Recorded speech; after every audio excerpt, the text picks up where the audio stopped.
tear gas first started down the Commons, then the guard moved up on both sides of Taylor Hall and forced the kids off the Commons. Then one group, I don't know how many there were, 50 maybe, perhaps more, perhaps less, moved down to the practice football field. After you feed them, then what will we do? Will you ask them to leave? They've got grievances, they've got demands. There are demands on both sides. We have to talk. And then there were a whole lot of kids around them. A few kids were throwing sticks and stones, but that was only a handful, not more than 10, 15. And then the guard shot some tear gas up on the hill to disperse the crowd, and the kids picked it up and threw it back. You don't talk during a state of emergency, Mike. You know that. Look, Come on. I'm sorry, but we'll I don't talk want as people soon as shot. we get this settled I don't down. want people shot on this campus, just as a citizen of this campus. Who wants people All shot? right, but they're sitting quietly. Okay, will you ask them to leave? Leave this area immediately. And all of a sudden I heard the shooting.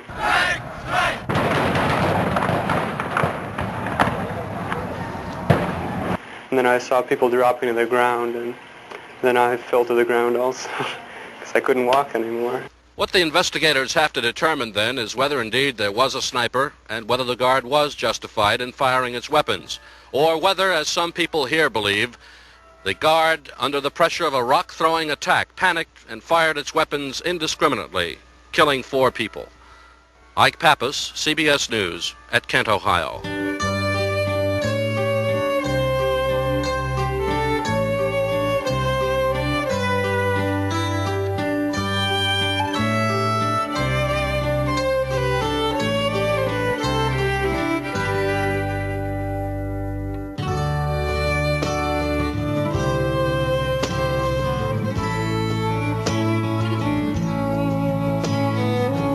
Welcome to episode 21 of Glass Onion on John Lennon. And what you just heard there was an original CBS clip of the Kent State shootings from 1970. If you know anything about the sort of 60s Vietnam era, you'll probably know about that famous event, which involved the National Guard and students who were protesting the invasion of Cambodia, in fact the illegal invasion. So the reason I'm playing that is, of course, that we are tackling today John Lennon in 1970. Another incredible year. I mean, probably say that every time we do a year of his life. So we did last year 66, 64, a couple of other ones. And today is a special day because we have a first returning guest, who is Dave Thurmaier from the I've Got a Beatles podcast. Dave joined me last February, I think, one of the early episodes of the podcast. He's a great guy. Everybody says that. He's a very popular figure. Just someone who's very, very easy to talk to. We have a lot of laughs in this talk, as well as, not being flippant at all about some of the news events of the year. So if you've heard the previous shows looking at John Lennon in a certain year, where we look at news events, births and deaths, films, non-John Lennon music, and all that kind of thing. So there is quite a lot of pre-John Lennon. This is part 1 of 2. We find ourselves being a bit tough on Ringo, or sort of taking the piss out of him. I don't know if you ever listen to this show. We sort of posit the idea that they probably don't listen to the show, but sorry if we went a bit over the top there, Ringo fans. I am finding more and more actually that there's a certain danger in giving opinions about things, because someone will have sort of counter facts. And I do mention about the film Performance, which came out in this year, even though it was actually filmed in 68. I mentioned about James Fox having some kind of meltdown or nervous breakdown. But I was just looking on Wikipedia, and now it seems to be kind of spun, if you like, as a sort of spiritual rebirth. So, one man's breakdown is another man's spiritual rebirth, I suppose. Just a couple of things related to stuff we talk about, because whenever I listen back to it, I suddenly think, oh God, I didn't mean to say that, or I want to add this, and in the moment it's very difficult because, although, as I said, it was a very relaxed and enjoyable conversation, there's always going to be stuff you think later that you wish you'd said. But there's a bit where we start talking about the Beatles represented by food. It's after we're talking about Ringo. And I was thinking, Dave, hopefully you're listening back to this, I was thinking that John Lennon would be brown rice with vegetables, something very, very health conscious. And then he'd suddenly get one of his cravings, so he'd probably follow it with about 9 chocolate brownies and wash down with 5 cups of coffee. On that subject, I'm just rereading the Robert Rosen book, Nowhere Man, because I listened to Robert Rodriguez's interview with him last week, a couple of weeks ago. Very interesting interview. That book is speculative, of course, because it's based on Robert Rosen's recollections from the diaries which he had and which were then stolen. But I tell you, the picture of John Lennon presented in that book is so far from the Ray Coleman version. It's quite amazing. I just get more and more fascinated to know where the truth lies. Obviously, it's somewhere in the middle of Coleman and, Goldman/Rosen. It's become the question I ask a lot of my guests, actually. It might become one I ask all of them, in fact. What place they think John Lennon was at in 1980. The other thing I wanted to mention is we talk about Fabcast, which is another Beatles podcast, a very unique one. One of the things I meant to mention, one of the great insights that they had was when they were talking about Savoy Truffle, the song from the White Album, which, as we know, is ostensibly about chocolates. Your name chips, Montélimar, cream tangerine, etc., and Savoy Truffle itself. But they suggested that it could be a metaphor for hard drugs, so it's a song directed to Eric Clapton, apparently about his sweet tooth. But I like that idea, the idea of it being a warning song to Eric Clapton from his friend, and the chocolates being hard drugs. I mean, sugar is a pretty addictive drug after all. But the idea that chocolates rot your teeth and heroin or drugs rot your brain, essentially. So I thought that was interesting. Anyway, I'm going to stop rambling now and get straight to this discussion with Dave. As I said, part 1 of 2. So we get through the news events and all the pre-John Lennon stuff. And then we start talking about Instant Karma, which is very interesting, and the breakup of the Beatles. And then there's plenty of good stuff coming in part 2. You can imagine. And I've put some sound clips in that you hopefully will find interesting. So have a good listen, and I'll be back on the other side with a few words. Enjoy. Hey Dave, how are you? I'm doing well, Anthony. It's great to be back, and thanks so much for inviting me to talk about this fascinating year. Yeah, I should tell the listeners that since you were on last time, you've been begging me to come back. Emails, ringing me in the middle of the night, everything. Constantly, yeah. That's actually not true. In fact, I haven't heard from you all year. It's the opposite. But, it is, but it doesn't mean I haven't been listening and admiring getting your podcast off the ground, because I think you've been able to get a lot of interviews and shedding light on different sides of John. It's one thing to read them in a book, but to have the interview is really interesting with some of the people who knew him and have looked at him from all these different perspectives. So I'm really glad to see you're still doing it. Thanks, yeah. I mean, it's just been amazing. I can't tell you. Because I think we actually talked, I worked out it was the first week of February, so it's pretty much bang on a year. Yeah. And I had a few technical issues. I abandoned my website in the end. And if you remember, I spent months to get on iTunes. So embarrassing and quite boring as well. And my niece is 18, 19 years old. My niece Olivia, hi, if you're listening. She's almost certainly never going to listen to any of these episodes, but it's worth a try. She helped me because, young people, tech savvy, all that kind of thing. Oh, yeah. And on one magic day, I got on, and I've just met all these amazing people, not in the flesh. Yeah. Oh, no, I met David Bedford in the flesh. That was cool. Mm-hmm. In Liverpool. Well, yeah, it's great because there's so many Beatle podcasts, and even some McCartney ones I know of, but I don't think there are quite as many Lennon podcasts, at least in the same, that do the sorts of things you do. So really happy to be back and look forward to getting into all this crazy stuff that happened 50 years ago. I've cheated a bit. I've done some Beatles podcasts, and yes, I got one. Well, John Lennon was a Beatle after all. He was, yeah. Bit of crossover. I got one comment from someone complaining. I got to stop mentioning that because I sound like it's really bothering me. But I actually found it quite amusing that someone, in this kind of day and age where people just want to complain, and it's so easy to do now. Yeah. Yeah, that's all I know. Yeah, he said, I thought this was a John Lennon podcast. Okay, fine. All right, yeah. And my response was, I'll wait for the podcast police to haul me off with handcuffs, So can you tell us what you've been up to the last year? So I know you're a music professor, and you've got I've got a Beatles podcast. So have you just been trucking along, or? Yeah, pretty much trucking along. Chris, my podcast partner, and I are still going at it. We're about to hit our 150th episode, which will be the next one. And when you first start a podcast, you think, how can we stretch this out? How much can you really say? And it's amazing what you can say. I mean, there's lots of different paths. You can do kind of what we're going to do, talking about an anniversary, of 50 years or 20 years or something of an album or of a person. But then you get into all kinds of other topics that you talk about, you think, that's probably not going to be that interesting, but then it goes somewhere. And one series we just started was looking at Beatle gigs and talking about important gigs. So we did the Live at the Star Club. Yeah. And, we just finished one on Paul McCartney and a 79 band with Lawrence Juber and Steve Holley and the band. Glasgow. Yeah, we had never really listened to those recordings, and they're great. It's kind of Paul when John was still alive, and he wasn't only a nostalgia act. I mean, he was really looking towards the future and writing new stuff. So finding ways to keep your podcast and your Beatle knowledge and interest happening is fun. And one thing also, we had a couple conferences in the past year. There was a conference on Abbey Road that was at the Eastman School of Music in Rochester, New York. All these Beatles scholars and people coming together, and it's always fun to get together and have a whole weekend talking about the Beatles, and it's hard to beat. So been busy with that. Mm-hmm. Excellent.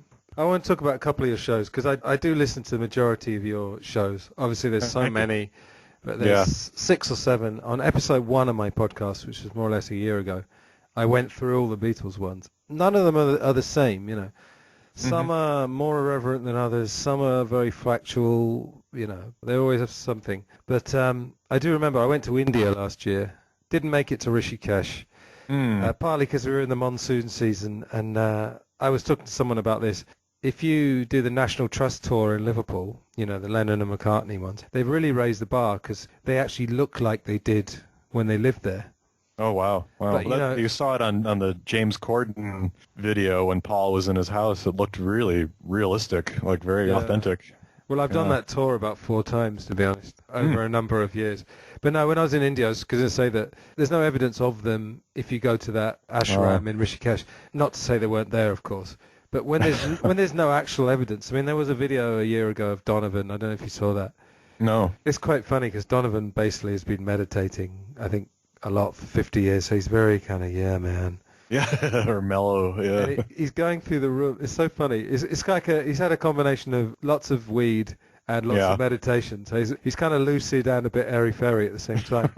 And on this video, which did, to be honest, it did inspire me to finally make my trip to India, because I thought I've got to do it soon, a backpacking trip. I'm going to be too old soon. I just about got away with it. But there's this great video of him. He's going through all the rooms at the ashram. He can't remember who stayed. And he's outside the room kind of going, yeah, I can feel some vibes. This may have been John's room. I'm not sure. Then he starts playing Dear Prudence in A minor. He's doing, this famous descending. And it's this ascending in D. Right, D, D, C sharp, blah, blah, blah, with the bass going down. He starts, this is so memorable. And then he starts playing it in A minor. And it sounds completely wrong. It's quite funny.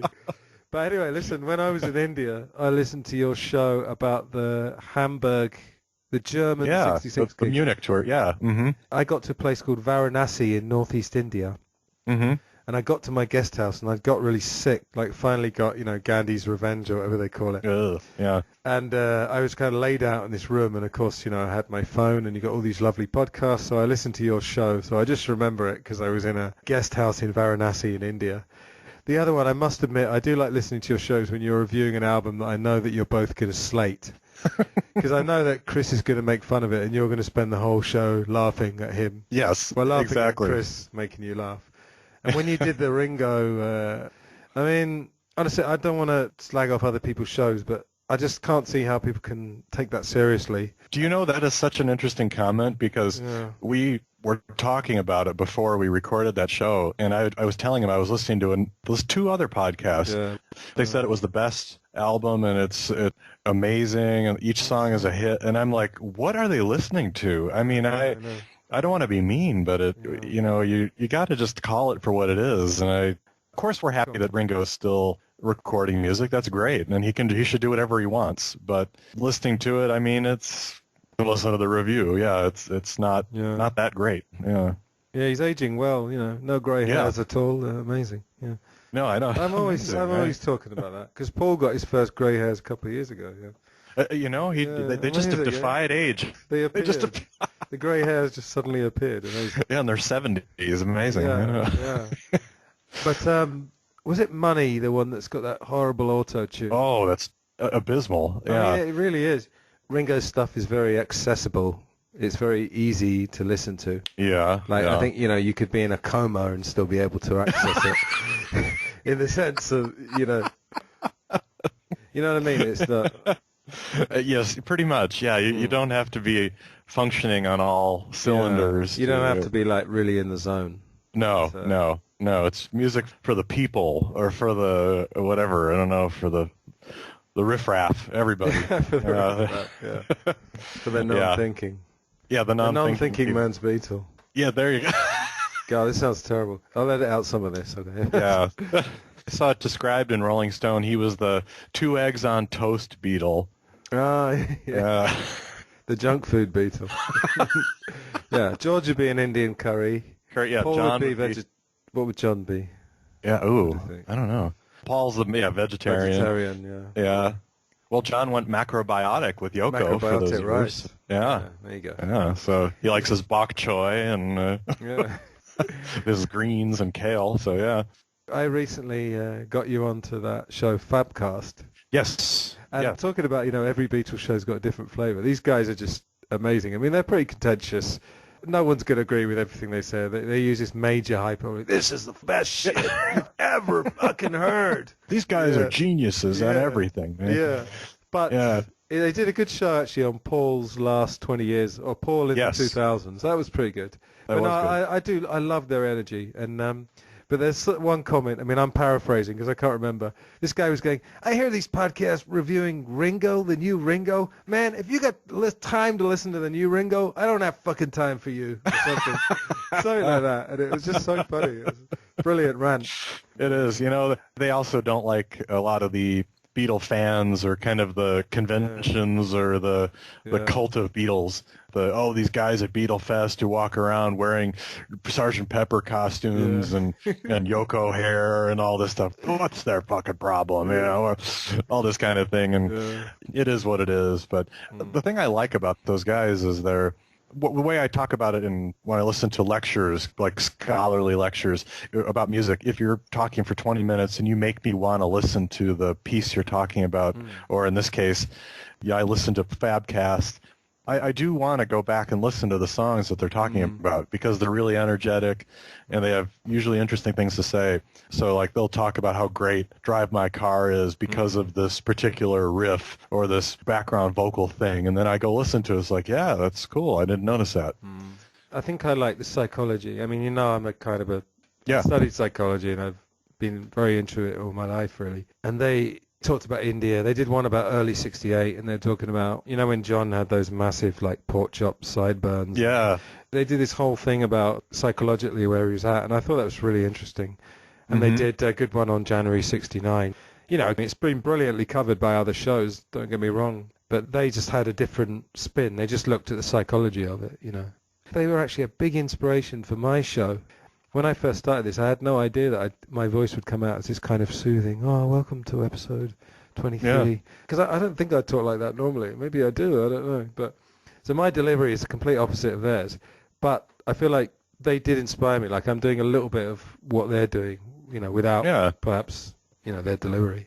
You don't have the harsh New York aggressive kind But of. I can do it, though. Sure you can, yeah. But it's, I think it's interesting. I mean, I've learned a lot from your shows and from talking with you last year about some other interesting things to check out, and podcasts and books and people, and I think that's one of the great things that this podcast medium allows us to do. Like, I learned from everything I listen to, and the way Chris and I do our podcast, we listen to other things and riff off of other people's. Like we've talked about before, it's fun to get feedback or hear what people think about your show, and the good, bad, and ugly. You talked about the bad comment, or like this guy who can't get over, well, I thought this was a John Lennon podcast. I mean, we get stuff like, are you guys fans? Do you like the Beatles? Oh, yeah. And we're like, no, we've just spent 7 years on this and recorded 150 episodes. No, we hate the Beatles, I used to kind of have a sport of trying to mildly upset people on fan forums by criticizing the subject. And they really, I mean, it's not everybody, but you really get hit by this kind of... I love Stanley Kubrick, but I tried to make a negative comment, not for the sake of it, just for the sake of balance. And it was like, oh, no. We don't like that.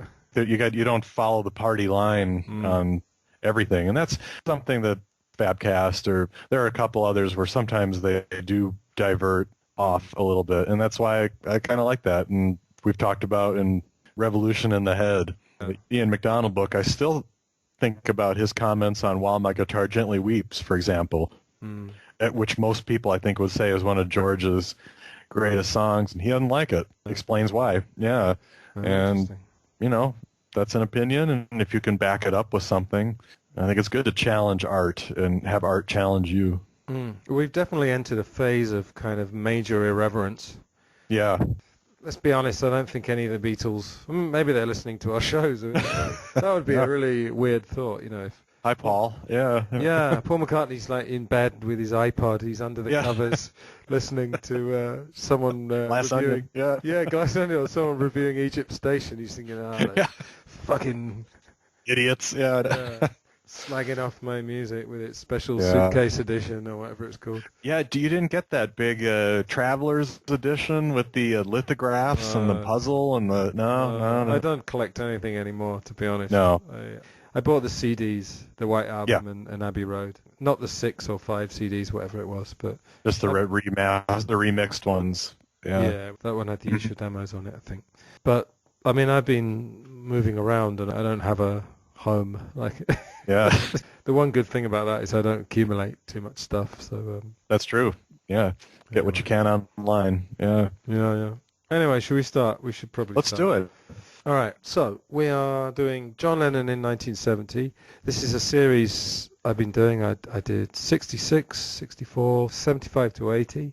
I kind of did 1969 with Ken McNabb, but basically the format, there isn't really a format, but let's just pretend there is to get a flavour of the year, go through the news events and non-Beatles music and films and that kind of thing. And then after 5 hours...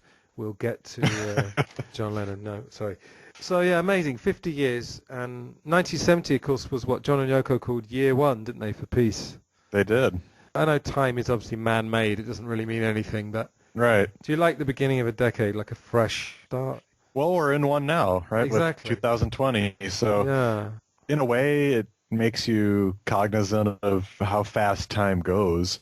I think it was different in 1970, though, because of all the events and things that it was happening at such a clip for those guys. Yeah. And what I was thinking this morning about 1970 for the Beatles is, and we'll get into this in more detail, but it's the only year where they were still a group and they also were broken up. It's kind of, you see both sides of it and the world in a way. I do feel there was something different musically happening or starting to form, the 70s. And there was kind of a change, much more of, whereas the late 60s were really active and changing and a lot of things were new. Obviously I wasn't there, but it seems like there was a difference in mindset in 1970. It is a new decade. Yeah, it's funny when you think of decades. Now I think of the 60s as kind of war and peace at the same time. Yes. Because, you've got the Beatles doing All You Need Is Love, and at that very moment, I mean, they're well aware of it, horrible things are happening in Vietnam. Mm-hmm. We'll do the news events in a second, but it's so hard to know, though, isn't it? Is there more happening now, or was there more happening then? Because the difference is you didn't get the news. I still contend that, if I had been born at that time, like if I was like my mum or dad's age, they were born in like 46, 47, so I would have been 20 in 1967.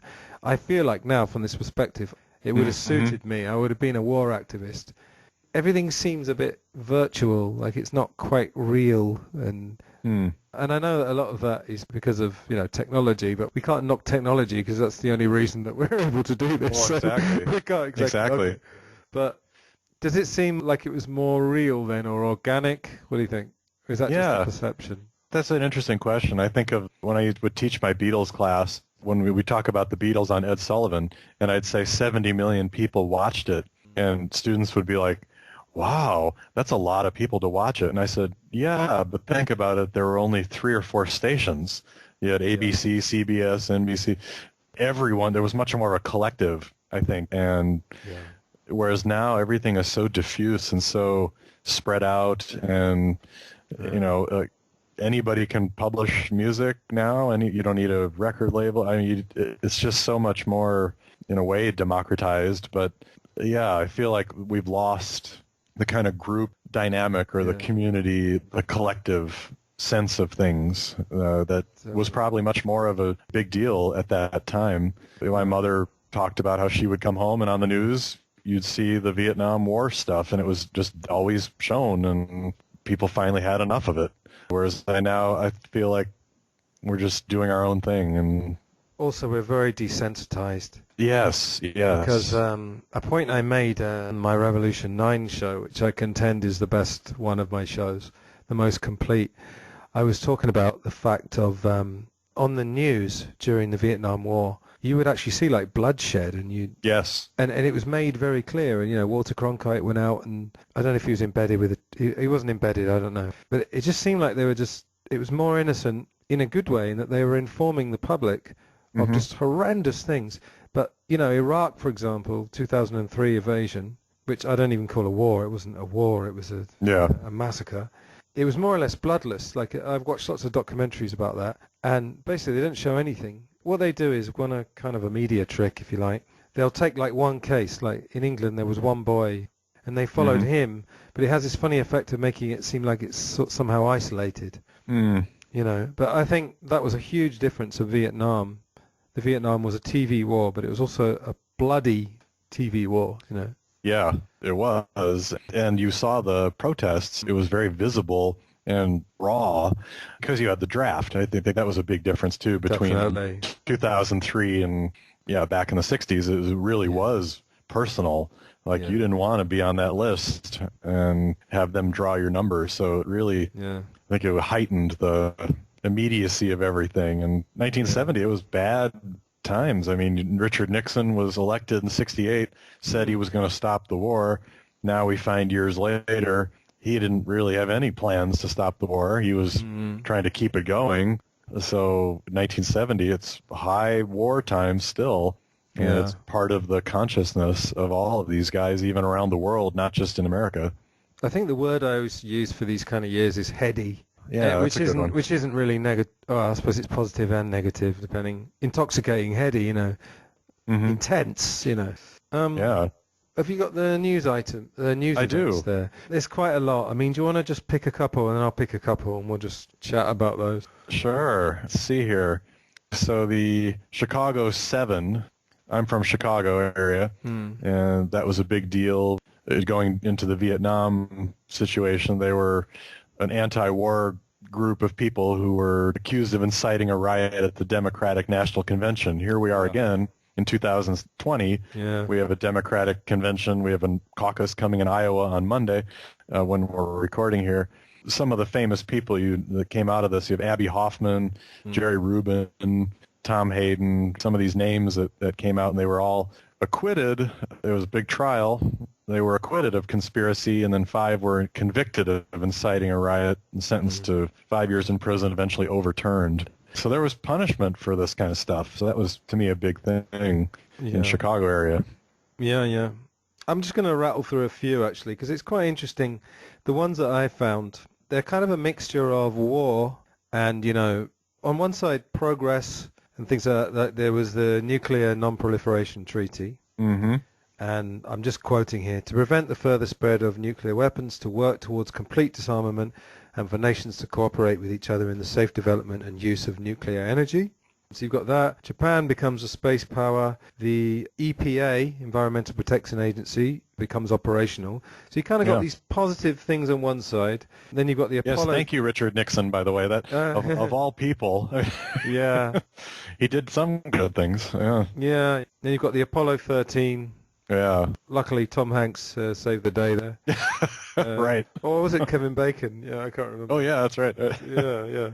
But apparently the famous words was, Houston, we've had a problem.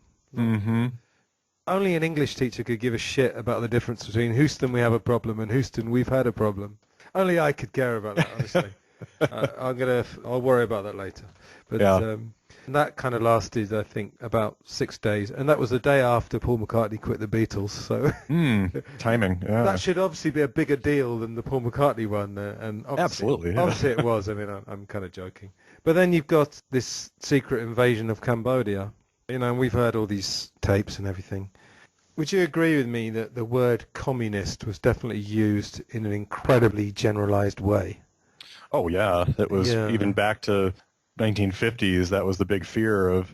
That's why supposedly we got into Vietnam, to stop the spread of communism. And it was all fear-based and not at all accurate. And what made me suspicious was that as soon as Soviet communism fell in the 90s, then we had the rise of the terrorists. Yeah. And I'm not doubting for a second that, Soviet communism was terrible and Chinese communism, and that there are terrorists. I'm not one of those people that doesn't think there are any terrorists. Yeah. But it was a slightly too seamless for me transition between communists. But, they invaded Cambodia because they were even suspected communists. And then you got the Kent State shooting. I guess you know about that.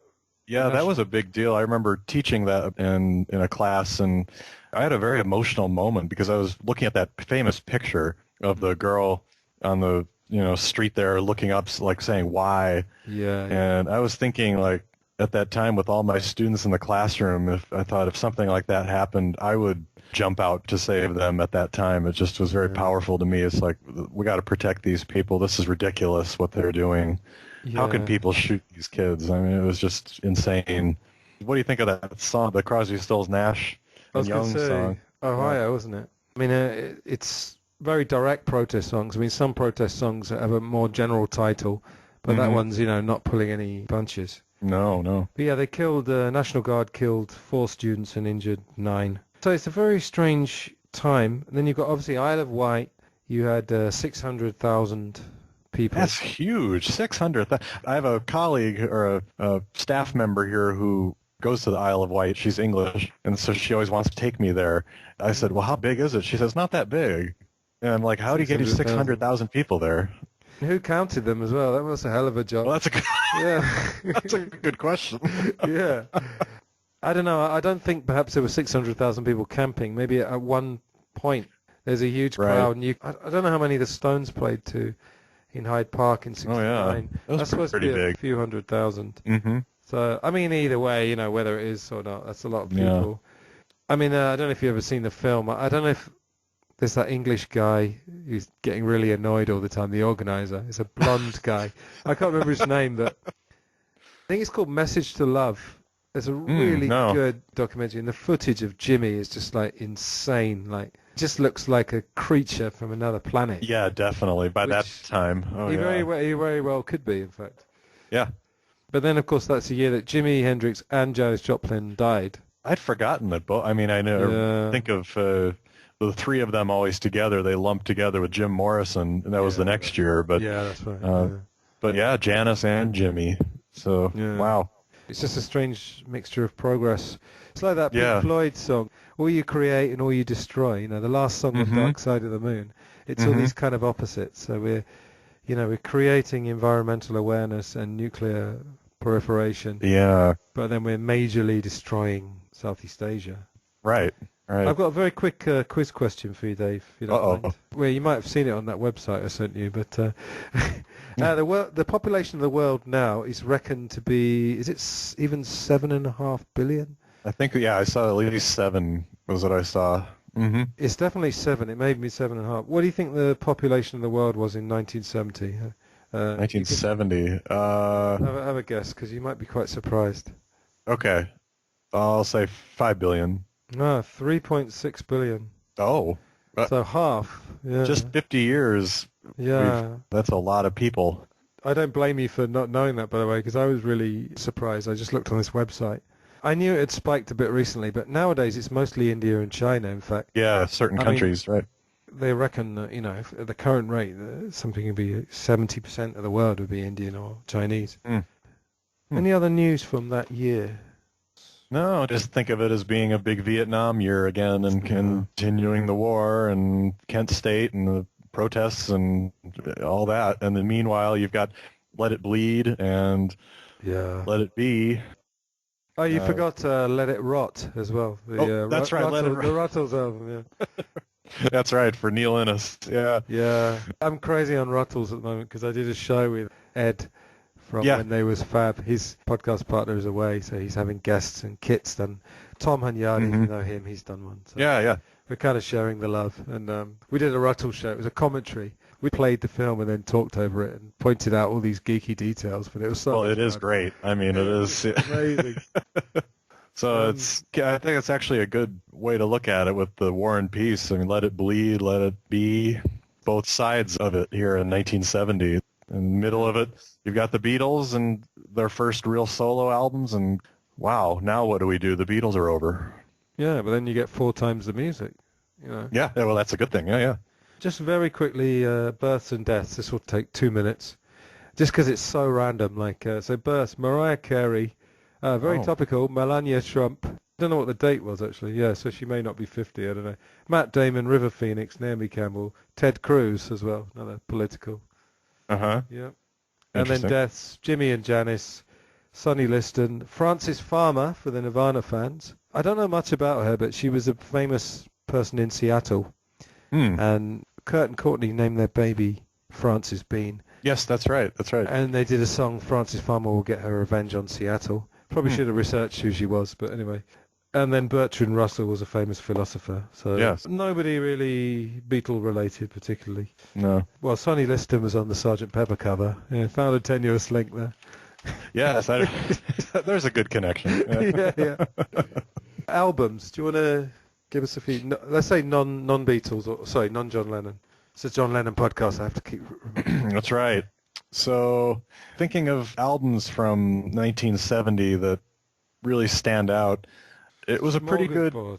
A smorgasbord. Yeah, I'm a big Grateful Dead fan, so there were 2 that year that were probably their most famous but definitely most popular selling albums. But American Beauty and Working Man's Dead, both a new change. He's thinking of new decade, new change, and the Dead became kind of a country rock act at that point. They took harmonies from Crosby, Stills, Nash & Young, who also had Deja Vu, which is one of my favorites. That was in the air. The vocals, country, those were a couple of the ones that I like so far. Just looking at the list here, Bob Dylan had New Morning, which was kind of seen as a return after his crappy self-portrait. You like self-portrait? Yeah. It's some of it's almost comedically.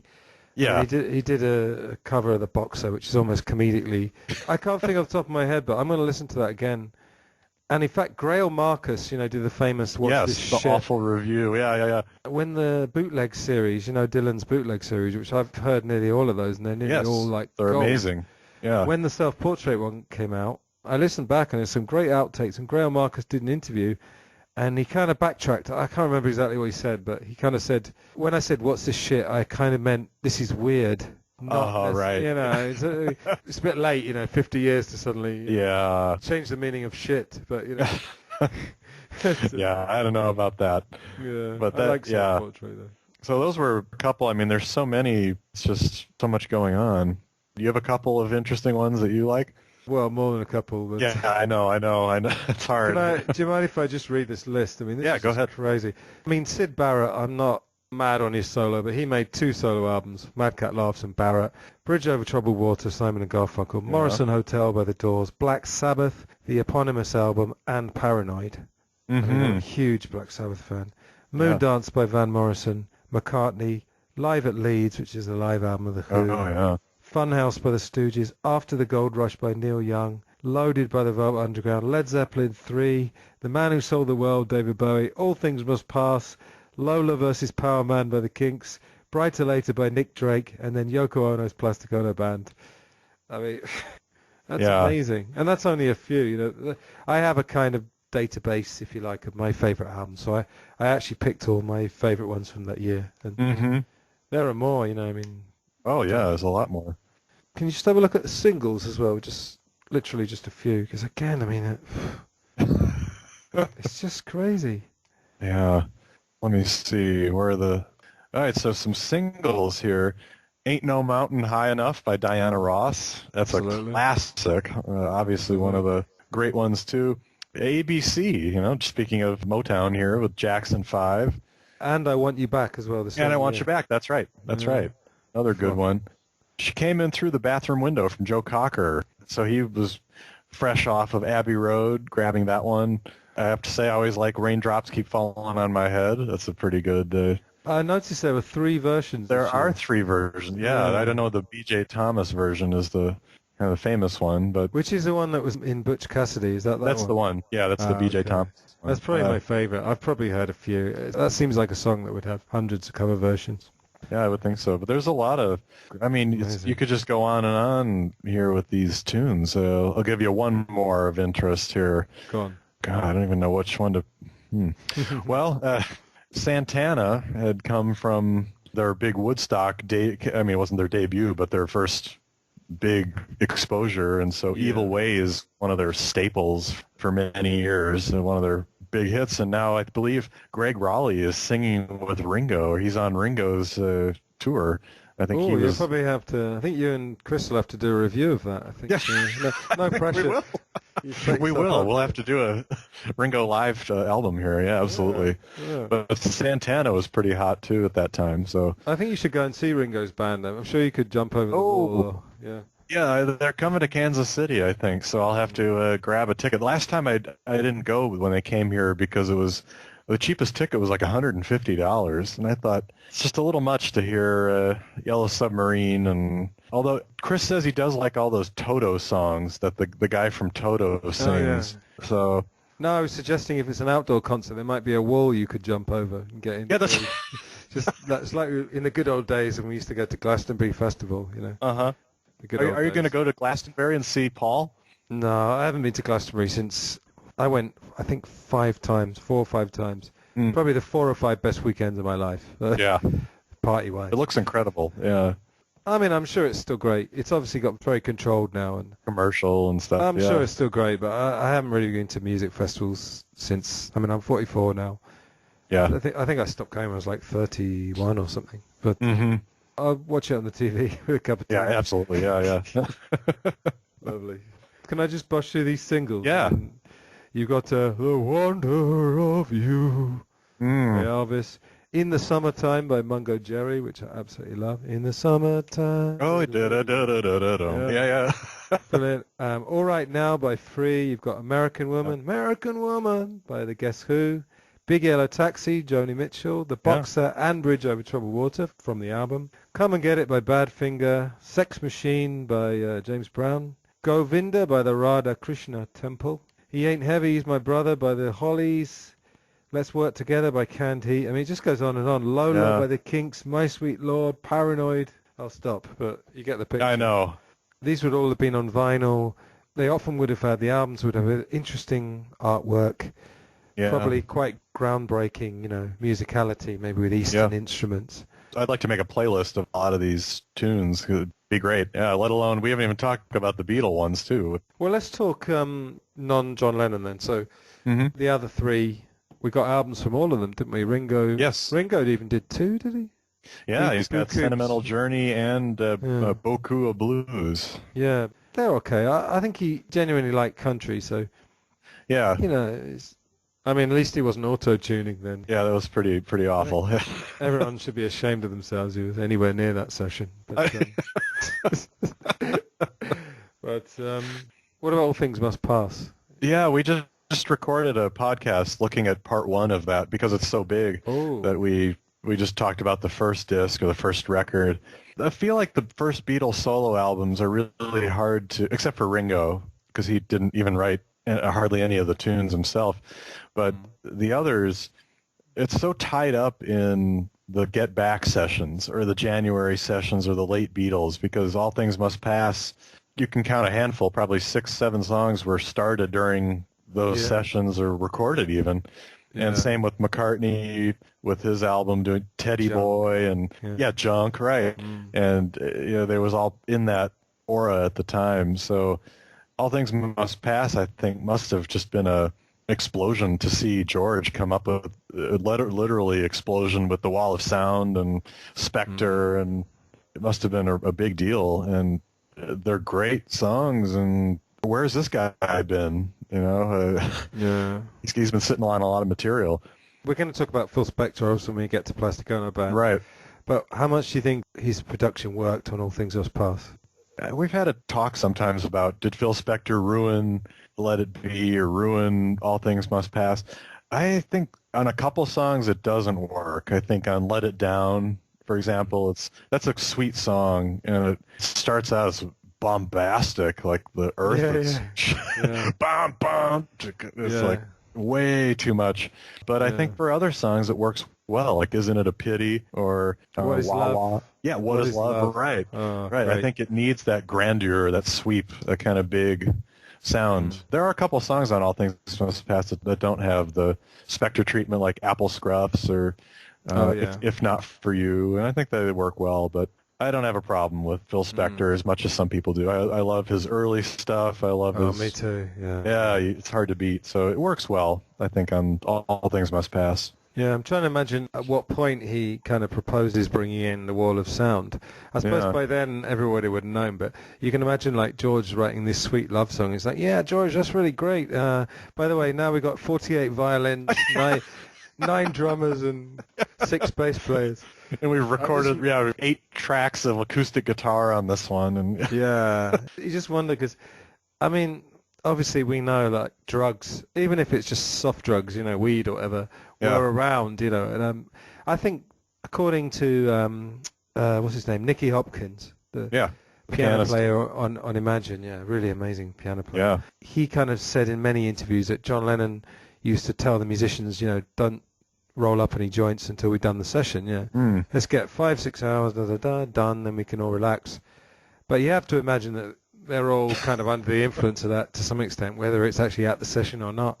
Sure. And the whole kind of just craziness of those whole times. Yeah. You just try to imagine all these extraordinary characters like John Lennon, Yoko Ono, Phil Spector, George Harrison. All on one level, they are normal people in the sense of they still do normal things, but they haven't had normal lives, and that must change you. Plus drugs, plus, you know, whatever psychological issues they had. And it's a sort of melange of craziness to me. Yeah, the stories you hear about All Things Must Pass are that George was actually a real stickler and that it was Phil Spector who was the mess and just kind of like letting people wandering in and out of the studio and, oh, look who's here. Peter Frampton's here, whoever's around. Let's just come on in and play. And interesting atmosphere. But Clapton, I mean, it's basically George playing with Derek and the Dominoes and Dylan and all these guys. It's just like they were all there. I don't know. It just all happened. So that album is really special, I think, to me, and very powerful stuff. But contrast that with McCartney from 1970.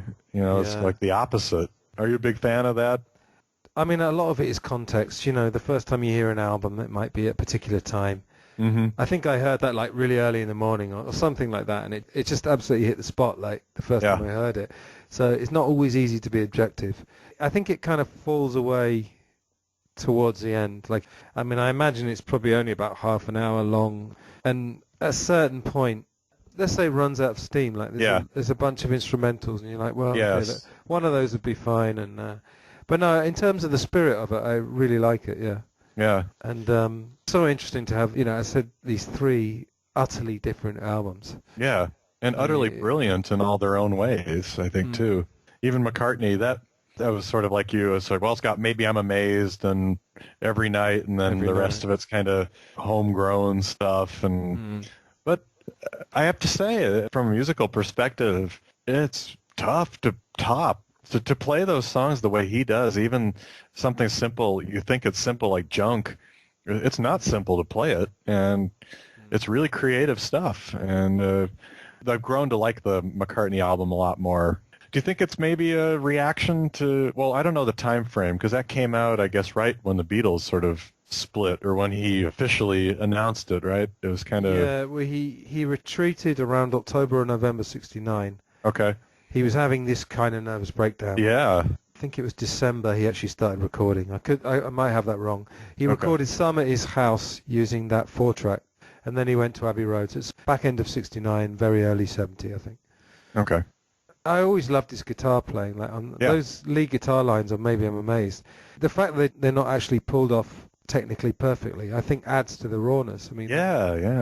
You know, and I think what we wish we'd get from Paul, hate to beat the same drum, is more raw emotion. Because maybe I'm amazed, you can just hear. Oh, There's yeah. no way he's putting that on, you know. But it's just a shame that you don't get more of that. No, he becomes too slick or too, I don't want to say clinical, but it's more just about the polish and the song, and you don't see it. And Ram too, I would say, also is another, has a lot of good stuff on it that's pretty raw too. The playing is pretty raw. That's different than John for sure. Yeah, well, we'll get there. Yeah, we will get there. Honestly, yeah. listeners. Okay, films. This will just take 2 seconds. There's definitely a war theme. You've got MASH and Patton. You've also got Catch-22, which kind of allies with MASH a little bit. Mm-hmm. Sort of war satire. Then you've got the Woodstock film, of course, from the previous year. And then you've got Let It Be, and then you've got Performance. Have you ever seen Performance with Mick Jagger? No, I've never seen it. I've seen Gimme Shelter, but I've never seen Performance. What's the premise behind that? Performance, the lead character is actually based on Brian Jones. Ah. But a lot of people, again, I don't necessarily agree with this, would kind of thought that Brian Jones was the real rock star decadent, and that Mick and Keith kind of were influenced a lot. I mean, I don't know if that's true, but what was most amazing about that was the filming, because you've heard of Anita Pallenberg. Yes, it was Keith's girlfriend. Well, Brian's girlfriend. Or Brian's girlfriend at the, yeah. Mm-hmm. And Brian used to hit her. He really treated her pretty terribly. And then she went off with Keith on one of their holidays, and they got together. But apparently, hard to totally verify this, but she had sex with Mick because she played one of the women. There's no kind of storyline. It's a juxtaposition of gangsters and this totally decadent rock star. And there's a French girl there who's kind of his groupie or concubine or whatever you want to call it. And then there's Anita Pallenberg. But apparently Mick Jagger and Anita Pallenberg had sex on camera. You don't see that that's happening. But, you know, that's Keith Richards' girlfriend. And Keith Richards composed the music for that film. And James Fox, if you may have heard of him, his brother's Edward Fox, British actors. He had some sort of nervous breakdown that lasted, well, he kind of lost the plot for 10, 20 years, something like that, after that film. Something happened. I think he may have taken LSD or something, but it's a kind of very period thing. It's interesting. But another period one definitely that's music related was Zabriskie Point, the Antonioni film, which I love early Pink Floyd. To me, the best Floyd is Dark Side of the Moon and Before, and I love that. And there's a lot of crazy stuff. I think that was a whole acid trip in a film or something. The hippies go off and do their thing. It was beautiful shots, filming and stuff. So not much of a plot, no kind of thread, but just of its time and trippy music in the background. And what's on the soundtrack other than Floyd? Is it? There's a couple other films. Yes, I think there's some Grateful Dead stuff. There's actually Stones on it too. So it's a pretty good soundtrack. We have Floyd, the Youngbloods, Kaleidoscope, Jerry Garcia, Grateful Dead, Rolling Stones, Patti Page, and John Fahey. Roy Orbison sang and wrote the theme song. Is it Us and Them, like an early version of that that's on Zabriskie Point? Yeah, I believe so. But it's not actually the proper version? No. Richard Wright wrote a song called The Violent Sequence.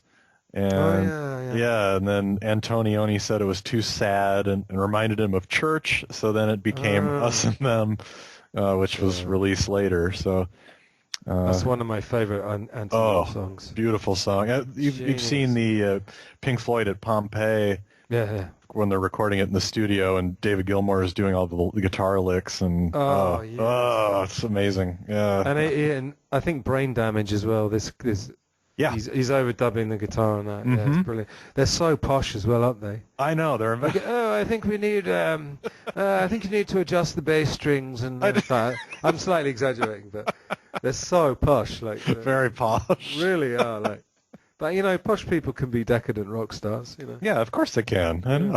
It always made me laugh. But you know, Jumping Jack Flash. Mick Jagger sings, "I was raised by a toothless, bearded hag." Right. But he was actually raised by a PE teacher from the suburbs of London. So Clearly he was taking on a character. But Yes, exactly. It's quite funny. I was raised by a PE teacher from the suburbs. Wouldn't have really worked, would it? No, it doesn't have the same ring as It's not hag. catchy. No. Yeah. All right. So, shall we talk about John Lennon? Yes, it was a pretty big year for John for a lot of reasons, wasn't it? Yeah, I mean, funny that because he's visually so interesting. One of the big things that happened in January, it's not really a big thing, was that they both had their hair cut. Mm-hmm. But it really did alter. Suddenly he looked quite angry, all the time, not on top of the pops. It's very interesting, isn't it? Yeah, because by 69 you think of him with the Jesus look, like the real long hair, the Abbey Road look, like the cover. You can barely see his mouth because there's so much beard, and then it looks very trim. And I think of him with the short hair when he did the Lennon Remembers, and he's wearing overalls or something, and he looks really different. Militant, I think, is a good way to put it. And Yoko looks very militant too. Mr. Lennon, why did you decide to cut your hair? Because I felt like it, So there was no special reason? No, I mean, why do you cut yours? I see. I suppose a leader of a sort, of a peace movement. Do you have any special plans in the future? I'm not a leader, and I try not to make plans, And we have no new plans. We just like to come across with a message of peace and love, I see. Peace. I see. And you're going back to London now, I suppose? Yes, we only came because the fog wouldn't let us in London. We were on the way to London. I see. We just got held up, but we enjoyed it. And what will you do when you get there? Go home. Go home. I see. I understand that the Beatles have just recorded a single. A new single, Let It Be, folks. I see. What is this record about? Letting it be. Letting it be. Can you explain that? You hear it. Listen to it. You must listen to it. Yeah. Listen. But such a striking couple. Like. Yes, because she cut off her hair that went down to her knees. Yeah. They definitely had that thing. I mean, I don't know if you've ever had that. When you're in a relationship, you start to look like your partner, and people notice it. I had that a few times because when I was like in my 20s, because my life was so reflected by John Lennon and everything, and I had a girlfriend, and she wasn't Oriental, but we had a very intense relationship, and we were like John and Yoko. She spent her life in my bedroom, and we'd camp out in my bedroom, and And you were playing guitar in bed. I was, yeah. I was playing guitar in bed, absolutely, yeah. Mm-hmm. So I had that habit as well of melding whatever girlfriend I was with. We would meld into each other. And John and Yoko, just totally. I mean, it's not only the fact that his hair started to look like hers before they had it cut, but there's something else. There's something... With them, I'm very much of the opinion, maybe the Fred Seaman opinion, that by 1980, their relationship had gone a bit stale and was a bit maybe too dependent. Mm-hmm. But I think at this time they were genuinely in love, and I think they had a real intensity about their relationship. But probably a lot of fun as well, I think. Yeah, I think so. I mean, even you can see it in the 71, all the videos of Imagine, too. He seems to genuinely respect whatever she says about the music and take her seriously, and they were really collaborating together. And I believe in 1970, one of their avant-garde films was also done, so they were... I didn't check that, actually, yeah. Yeah, I remember seeing that somewhere. They're collaborating not only from the year before in Bed and Peace, but also on music, too. They're very much melding into each other. But then, doing very normal things, like, she makes a cup of tea for him and they have a toast or whatever, they were still normal people, just fairly eccentric. We forget that. That's a really interesting point. You see that even in the recent video with Above Us Only Sky that came out about the sessions, but you just see them sitting around having lunch. There's George Harrison having Chinese food, sitting there eating food, and it's like, oh yeah, they stop and do this stuff too, and they sit and chat, and anyone want some water? I mean, it's yeah, absolutely. Yeah. So let's talk about Instant Karma, because obviously that was January. His brilliant quote is something like, I wrote it for breakfast, recorded it for lunch, or something. Recorded it for dinner, or mixed it, something like that. I can't remember. But it's amazing that it's called Instant Karma, and of course, as far as I know, it came to him fairly instantly. He wrote it in like an hour or something. Yeah. What's interesting about this is that it follows this pattern of, the song Three Blind Mice? Three blind mice, da, da, da, da. Yeah. And then you've got Some Other Guy, which is the one they did in the cavern. And then you've got All We Need Is Love. And it's sort of there's this like, bum, bum, bum, bum, bum, bum. Just this achingly simple descending Mm-hmm. pattern. But he made all these songs, and it's that kind of genius. I don't use the word genius too lightly, but I think if John Lennon was a genius, I think 1970 was one of the years, because he's taking this stuff that's so simple Yeah. and making this incredibly memorable. I mean, I think Instant Karma is fantastic. Like Yeah. the sound of it. Yeah. How much of the sound? I mean, it's got Phil Spector on I think it. it's Spectre. Yeah, it's the echo. I think when I hear that song, I hear the echo, like a lot of the reverb, and it's like even the beginning, the dong, dong, has that unique sound to it. And I was thinking today when I was listening to that, and then listening to some of the Plastic Ono stuff, how much do you think that song sounds different because of Alan White, because of a different drummer? Because, Plastic Ono Band is Ringo, and has a different sound. I feel like the drumming is different.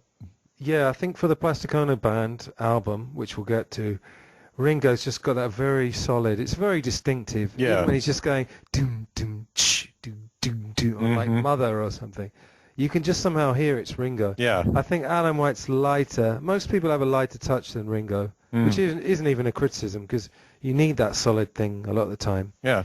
But yeah, I'd be interested to know like who came up with some of those drum fills, because I know. They're all over the place. Yeah, much more stuff going on, I think. Yeah. I think we started in the afternoon sometime. And John had this song, called me in the morning. I ended up going to the studio. We had the kit set up. And said, "Oh, no, I've got this song." And he said, "I really want to get this done." It was like driving him crazy. He really wanted to put it on the record. And Phil Spector was behind the board. And we got in there. And I only think we ever took it like 4 or 5 times. But at that time in my life, I was experimenting. My own band had been experimenting with doing kind of like playing drums, a regular rhythm. But when you come to kind of drum breaks, you change the meter of the drum breaks. So it sounds like you step sideways for a little while and then go back to the song. So playing Instant Karma, and used the tom-tom as like a cymbal. So it was like a shuffle, but playing tom-toms like a cymbal. And we put a towel over it, so it was muffled. So it was like boom, boom, boom. It was really tight sounding like that. And then when it came to the drum breaks, I'd step out and change the meter of the drum break a little bit to the side, and John said, "Whatever you're doing, keep doing it." He said, "That's perfect." And he never really told me to do anything. I was just like messing around, experimenting with the drum breaks. He said, "No, do that every time it comes to this part of the song." Then we needed to put piano on it. 4 of us played the piano at the same time, because Phil Spector, being Phil Spector, wanted 15 tambourines and 4 pianos all playing the same thing, and then they make one sound out of it. So John and myself were on one piano playing dang, dang, dang, dang, dang, all that stuff. And then Klaus and I think it was Gary Wright was on the other piano. And all 4 of us played on 2 upright pianos, just banging away all the way through the song. That's what you hear.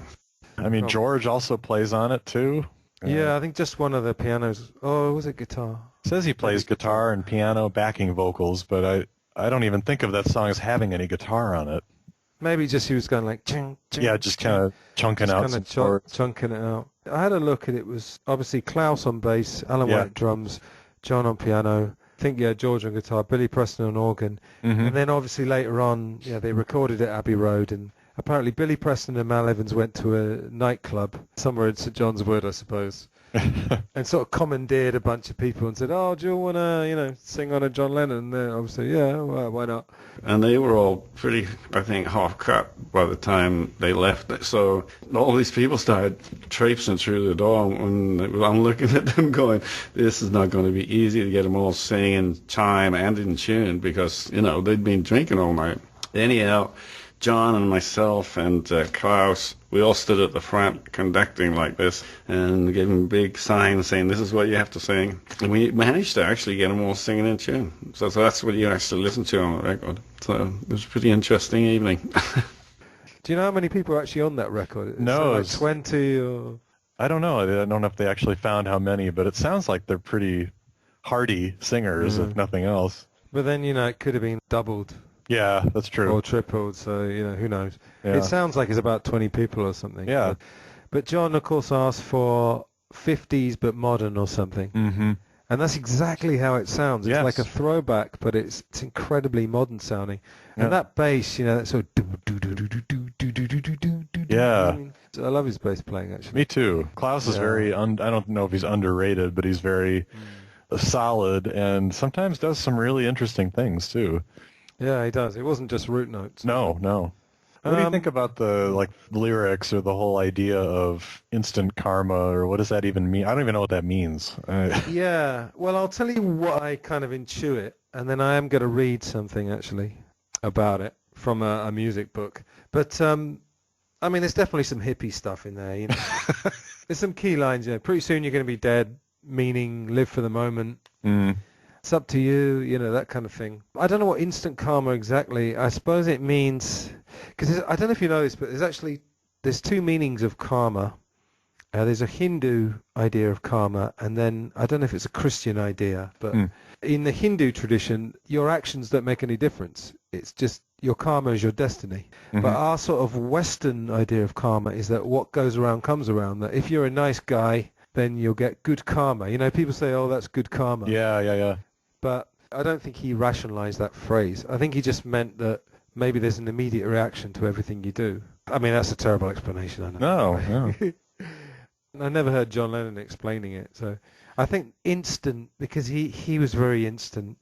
It's almost like saying, you've got to do it right now, Yeah, that's actually really accurate, because I just found a quote looking through the Playboy interview, and he says, everybody was going on about karma, but it occurred to me that karma is instant as well as it influences your past life or future life. There really is a reaction to what you do now. Also, I'm fascinated by commercials and promotion as an art form. Yeah. So the idea of instant karma was like the idea of instant coffee, presenting something in a new form. That's it. That Playboy interview is so amazing. Oh, genius, yeah. His speaking voice, as I was talking on the Revolution 9 episode I did, it so fascinates me, as well as his singing voice. It's got this very deep, very strange voice, I find. But I've heard snippets of the Playboy interview, and I'm wondering why it's never been available, because I think there is a tape somewhere. Yeah, anyway, I'm just looking here, there was a book called The Words and Music of John Lennon, and it's kind of like, get yourself together, pretty soon you're going to be dead. They call it a hippie catchphrase. Which, again, I don't know if that's really meant as a diss or not, but yeah. The instruction to get yourself together, he says that the warning of imminent death is obviously not to be taken literally. Why in the world are we here? Surely not to live in pain and fear. I mean, that's a fairly simple to understand. Yeah. Why are we here? I mean, surely not to live in pain and fear. Yeah. That's interesting, of course, because he was about to embark on primal therapy, where he was, apparently going to go right to the core of his pain and fear. So, yeah, definitely. I mean, John Lennon is all about contradictions. That's what I've found that in the year I've done this podcast more and more. It doesn't demean him in my eyes, it just makes him more fascinating. Oh, yeah.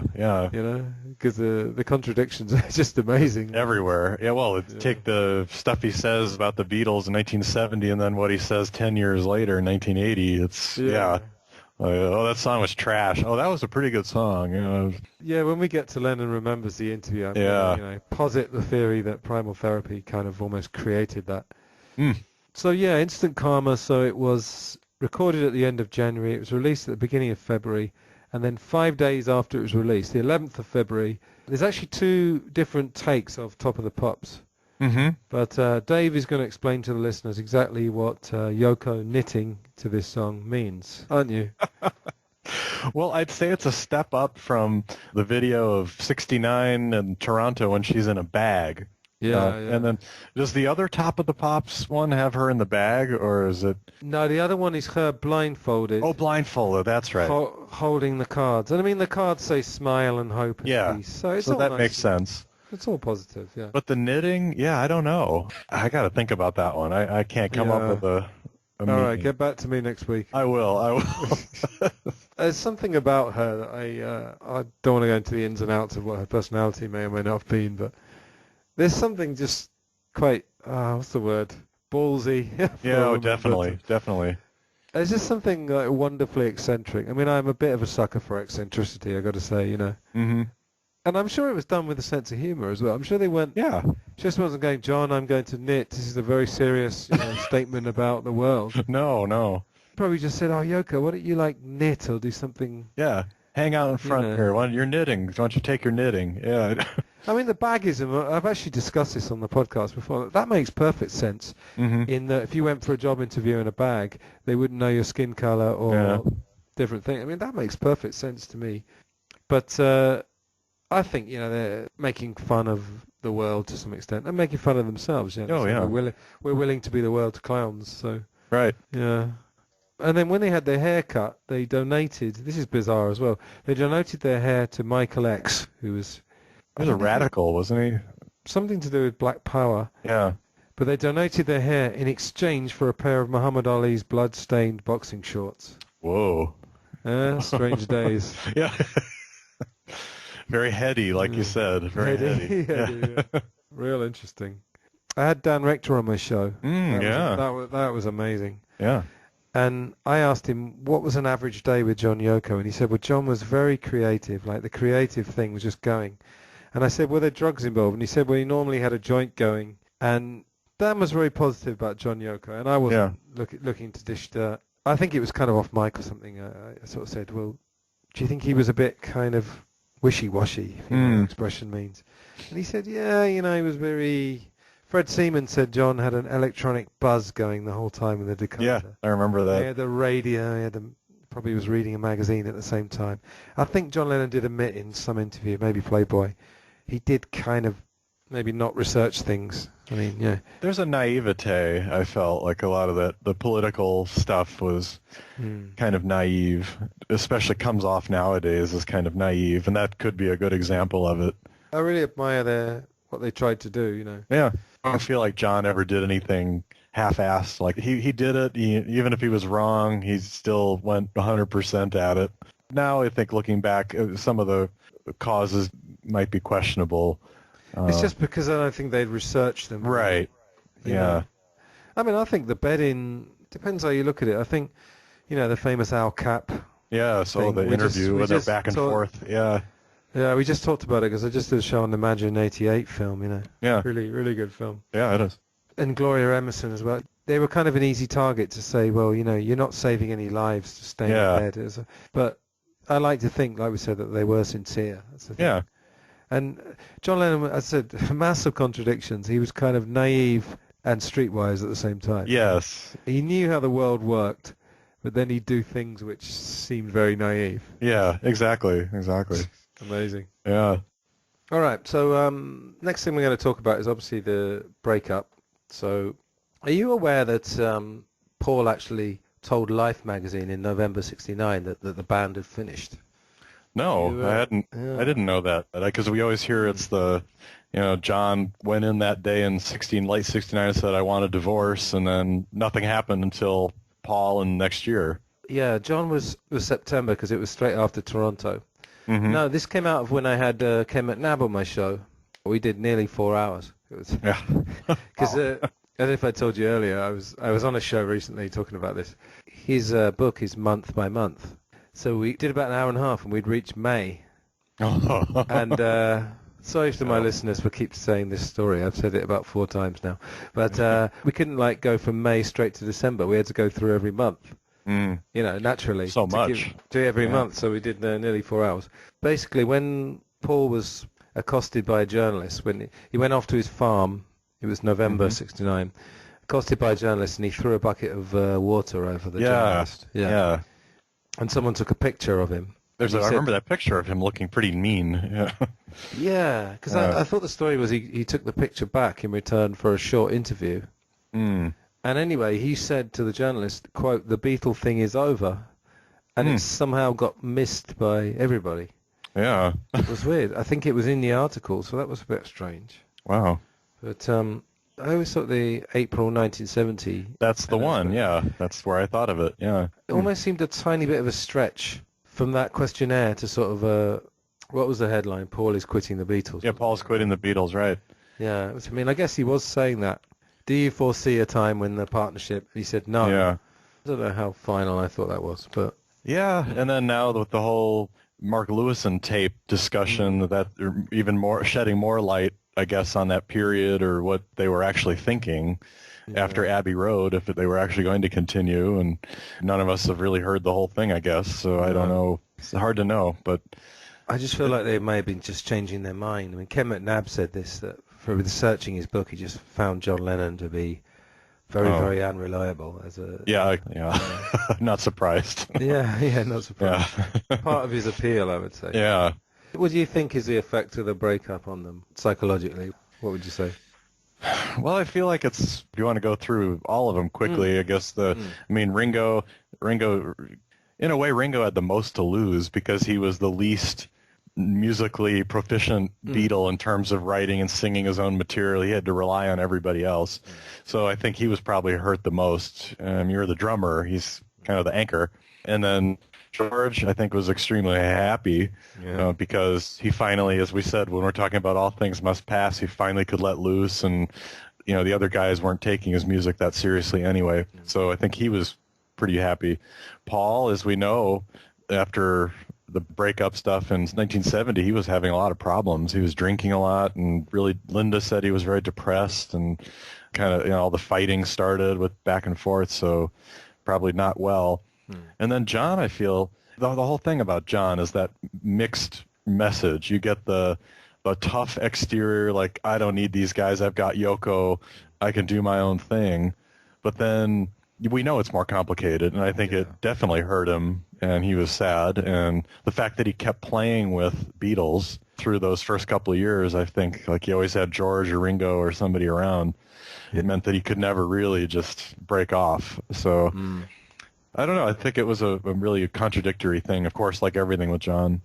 Do you remember what he said to Hunter Davis in the official Beatles biography? Yeah. He said something along the lines of, if I don't see the others for a while, I completely lose myself. I lose a sense of who I am. And that he had to actually meet them, literally meet them, to rediscover his own personality. I'm paraphrasing again. I haven't read that for years, but that really leapt out. I think with Ringo, you're absolutely right, but the flip side of that is that he was probably remained the most friendly with the others. And although he didn't know it at the time, they would go to him as their drummer. I guess Paul didn't, but Paul seemed to be really the one that was apart from the other three, for obvious reasons, because of the lawsuits. Right. Yeah. You think of that song early 1970 that Ringo did with like he knows John and Yoko with his crazy Japanese wife or whatever. Yeah. She's coming. He knows they'll come over, and then the long-haired guitar picker is always at my house. Yeah. And then the guy picking daisies for his soup with his wife, not sure if we'll see him. Was that on one of his albums, or was that a B-side? No, it was the B-side of it, Don't Come Easy. Okay. Oh, we didn't mention it. Don't Come Easy was 1970, wasn't it? Yeah, that's right. We didn't mention that with the singles. That's a great single. That is a great song. Good George and Ringo production. Yeah, absolutely. Yeah. I was thinking about this earlier today. I was thinking that the Beatles, on the one hand, was like a prison, but on the other hand was like a protective cocoon, if you know what I mean. So I think it was stressful being inside it, but then it was quite stressful being outside it as well. Because John sort of said he was in a trough in Help, the Fat Elvis and all that. But he said the power of the Beatles meant, in 1965, you couldn't possibly opt out of this machine, this brand. Juggernaut, yeah. Juggernaut, exactly. No one's going to let you opt out of it. So that, in a way, almost saves you. So that you don't have time to be depressed because you've just got to be on all the time. But then that's going to have an effect, like psychologically, It's too much nervous energy and nervous tension. When you finally have a break, like in autumn '66, when they had this couple of months, John did How I Won the War, Paul did The Family Way, etc. And also in India, when they don't have a schedule, that's when it all comes crashing down. It's like a kind of withdrawal. Do you know what I mean? Yeah. So you feel better after a while, but you have to go through a few weeks of torment, And then, of course, he had drug withdrawal on top of that. Well, that was also part of the problem, too. Yeah. I mean, John was, his kind of life as a Beatle was sort of waning through even the White Album. I think, as we know now, he was getting into heroin and kind of losing focus with the group. And then it really flamed out during Get Back, and he was real lethargic and couldn't come up with many tunes. And then he resurrected it for Abbey Road a bit. But yeah, I feel, in a way, I think Ian MacDonald also talks about this, that John's trajectory was so high through Pepper and through the psychedelic 67 and into the White Album, and then he just really kind of sunk. And so, in a way, maybe the Beatles breaking up jarred him into, like, oh, God, I need to figure out what I'm doing with my life here, and that I need to kind of change things. And there's that David Wigg interview. I remember listening to it. Yeah. And he says, I told people I'm not going to be singing She Loves You when I'm 30. And I think by that point, that was like around this time, I think he kind of realized, okay, I'm not going to be with these guys anymore. As you know, I've got Yoko, and we'll carry on. So. Yeah. But strange, of course, as you said, they all kind of played with each other on their records. Right. You never quite got the four of them. It's almost amazing that after that, apparently the last time they ever breathed the same air, so to speak, were in one place, was the photo session, the Tittenhurst Park one. Right. But then throughout the 70s, you had three of them together, and obviously after John died, you had three of them together as well. Yeah, and it's a funny thing, they're all kind of moving around, but you never actually get four. I know. Very strange.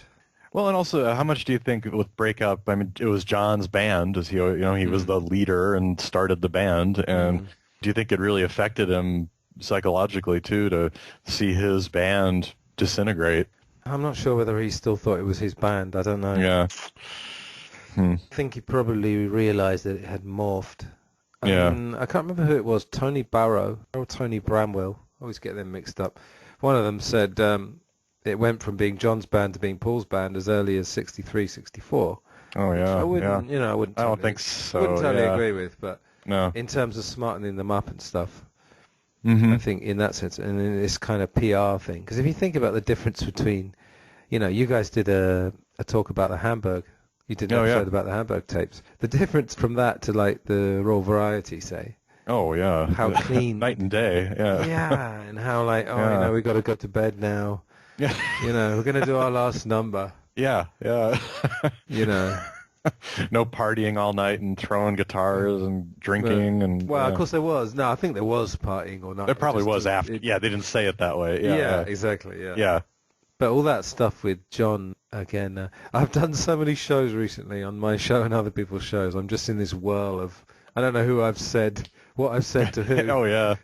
On one show we were talking about, it's amazing that as early as 64, I think it was Washington Coliseum, when John did his kind of clap your hands, and stamp your feet. I mean, that's really controversial if you think about it.